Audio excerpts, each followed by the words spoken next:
অসংখ্য ধন্যবাদ। ম্যাম, আপনি কি বললেন আপনার স্টার্টিং এ 65 কেজি ছিল? 75 কিলো ছিল। 75, ওকে, আমি শুনতে মিস্টেক করেছি, জিজ্ঞেস করলাম। ওকে, বলুন। 75 ছিল, 62 হয়েছে। ওকে ওকে।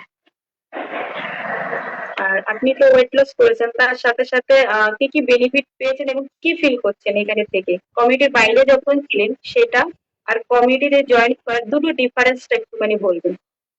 হ্যাঁ, এতে জয়েন করে মানে এনার্জিটা খুব বেড়েছে। ধরুন এই সকালবেলা ঘুম থেকে ওঠে ঠিক টাইমে ওঠা হচ্ছে, আগে সেটা হতো না। খুব নিজেকে আলা লাগতো, কিছু করতে গেলে একটু মানে ভালো লাগতো না। সেই সব গুলো থেকে মানে বেরিয়ে এসেছি এখন। মানে কি বলবো, সব জেদ দিয়ে করতে পারি, এটাই আর কি। টোটালি সব মিলে আপনি খুব ভালো আছেন, সুস্থ আছেন এবং একটি হেলদি হ্যাবিটে মানে হেলদি কমিউনিটিতে যুক্ত হয়ে একদম